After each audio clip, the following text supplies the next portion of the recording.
Hey everybody, so I got a new power station from VTOMAN, and I have worked with them in the past. I do have one of their previous versions. I've had this for over 2 years, and I do use this every time I go camping, and it has been great. They reached out to me and asked if I was interested in trying one of the newer models, so of course I said yeah. Anyway, this is the newer model of it. This was the Discovery 600. This is the Jump 600, and they have both different types of batteries. So the older one had a lithium ion, and this one has a LiPo battery. Now, one of the big differences between the two versions of the battery is that the lithium ion it comes in a smaller size, but in the end, LiPo is going to be better.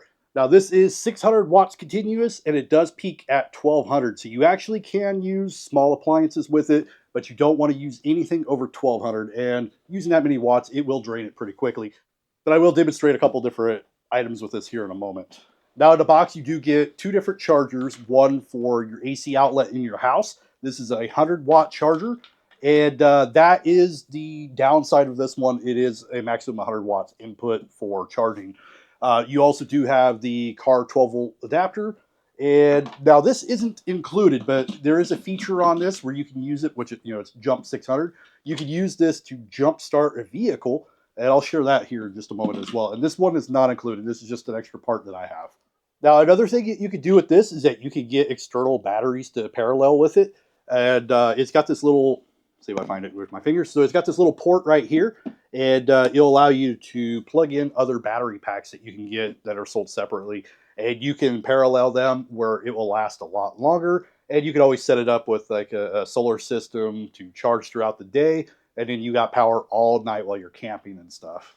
Now, one more con I do have is that it does have just the DC input for charging. I do wish that it also had the capability of plugging in other items, such as different types of solar panels and stuff without adapters, but you can still do it. I'll show you that here in a moment. We do have a DC outlet, so you do have your 12 volt, and then you do have these little 12 volt 10 amp outlets, which you'll need an adapter for. And then you got your USB, you got your Type C, which that one is going to have a 60 watt output maximum. You got two USB-A's that are 12 watt maximum, so they're not going to be super fast charging. And then you do have your quick charger, which is going to be 18 watts. And of course, your Type C, you can get that up to 60 watts, up to 3 amps out of that one. And you do have two AC outputs, and this is pure sine wave. All right, so right now, of course, there's nothing coming out of it, but it will give you a display of your usage. Also, this does have a light on it, and the light is really bright. I mean, it gets really bright. You also have a strobe and a flash, which I won't do that just for the photosensitive people, but it does get pretty bright. And of course, I mentioned that jumper cable. So this is a pretty cool feature. If you ever need to jumpstart your vehicle, you can get one of these adapters, and you just plug that in.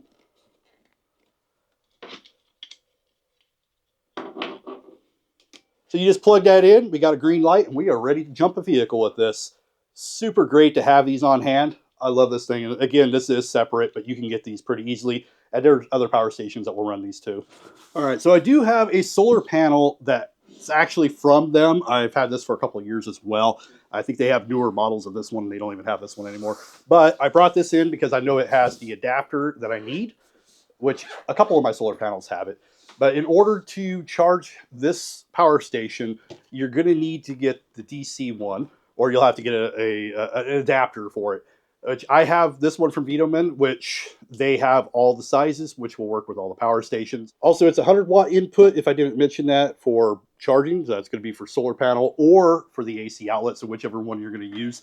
I do like that I could use the same cord on all of them, though. And originally, I was going to go out and I was going to do the solar panel and everything, but we have a storm brewing, and it is super windy if the microphone's catching it. It's really, really loud out there.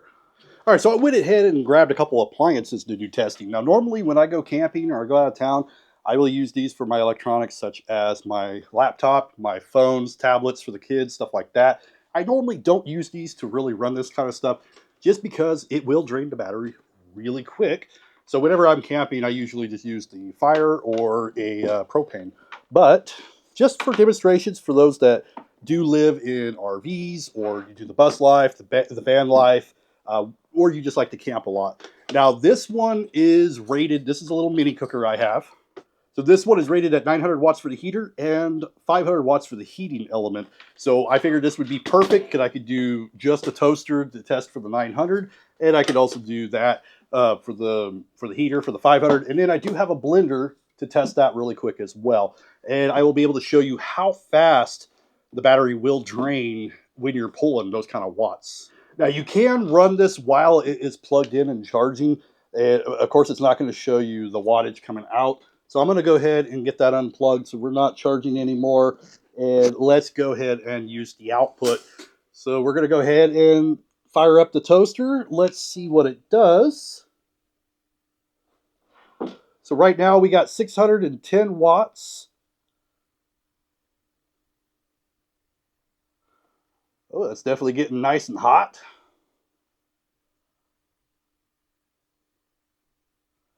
But it looks like we can get a, of course it's not charged all the way. We're at 87%. But it looks like with this smaller toaster, we can get like a half hour. So if you want to do a few pieces of toast in the morning with this, you definitely can.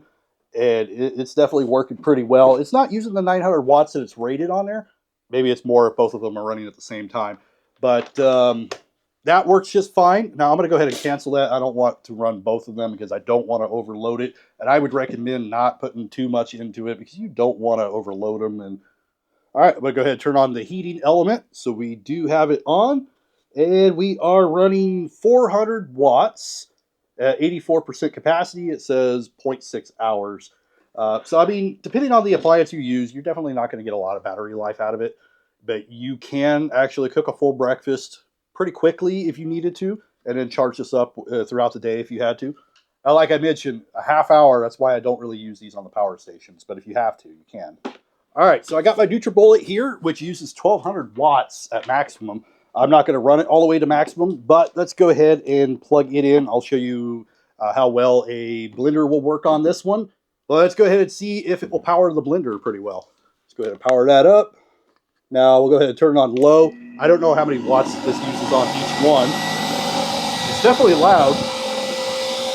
So right now it's using about 170 watts. And it'd be about an hour and a half of usage. If we go to high,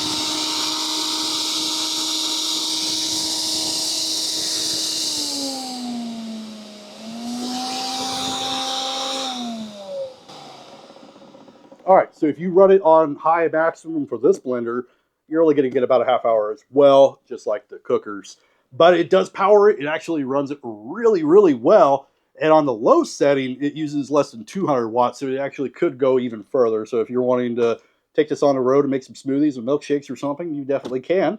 Anyway, I just want to do a quick demonstration, quick unboxing of this one. I will have a couple more videos coming later on during the summer once I get around to using this more, get the solar panels out, and I will share a little bit more about it. But it works great. It'll power the appliances. It does have a bit more oomph to it compared to the old one I have.